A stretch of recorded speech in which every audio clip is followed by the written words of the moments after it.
Түркістанда кәсіпкер Сармановтың сотына қатысқандар төбелес шығарды. Жәбірленушілер жауапкерлердің жақтастарына жұдырғала жүгірген. Жанжалдасқан жандарды оқиға орнына жеткен ондаған полиция әрең ажыратып алған. Қос тарапты құқық қорғау органдарының қызметкерлері бөліп тастағанмен, ашулы ақсақалдар қол жайып қарғыс батасын жаудырды. Мені көргенді сен де көріп Қас қарайғанда әрең тараған Сайрам ауданының тұрғындары жік-жікке бөлініп алған. Бірі 25 жылдан бері өндіріс саласын басқарған кәсіпкерді қамаудан босатуды талап етсе, келесі топ қария түрмеге кету керек деп санайды. Түркістан облыстық сотында Сармановтың ісін 3 бірдей судья саралап жатыр. Өйткені оның адвокаттары тергеу ісі мен аудандық соттың әрекетінде қателіктердің көп екенін айтып, президентке дейін үндеу жолдаған. Жаңадан Көкебаев Ербол деген төрағасы өтірік заңсыз төрағалық болып алған. Мәлік Хайбар деген тергеу басқармасының бастығының орынбасарының туысқаны. Олар туысқандық ретінде рейдерлік әрекет жасап жатыр.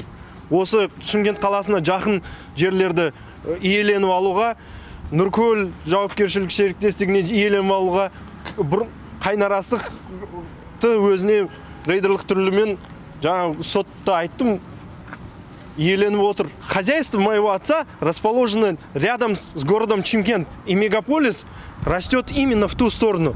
Но земли моего отца именно предназначены для сельхозназначения.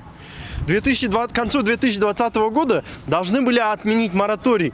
И изъяв земли, они хотели разделить их на участки и продать. 17 мың адам тұратын Қасымбек Датқаулы Шымкент қаласына жақын орналасқан. Дау мегаполиске тиіп тұрған мыңдаған гектар жерге қатысты туындап отыр.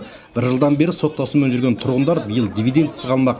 Іс бейбіт жолмен шешілмегендіктен 200-ден астам адам жұмыстарын да жоғалтқан. Сіздерден қоғамдық тәртіпті сақтауды өтінеміз. Қоғамдық тәртіп бұзылыңыздар.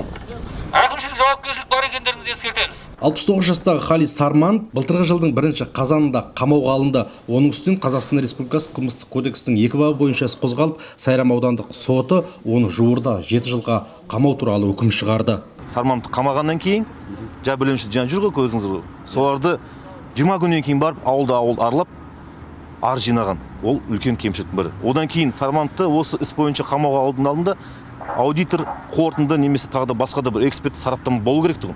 Алайда ол 1,5 айдан кейін болған. Негізі айтады ғой, орыстар точность да наоборот дейді. Барлық нәрсенің бәрін алдын ала істеу керек.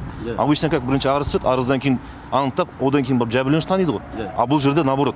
Бірінші қамайды адамды, одан кейін барып барлық нәрсені іске асырған. Оның да өзі үлкен бір жаңағыдай процессуалдық кемшіліктің бірі. Апелляциялық сот алқасы дауласқан қос тарапты тыңдағанмен үкім шығармай, істі тағы да кейінге шегерді. Сот залынан сыртқа шыққан соң жұдырықтасуға жүгірген қариялар 14 қазан күні тағы жиналмақ. Әмірболат Құсайын, Әсет Құмдақбаев, Азаттық рухы.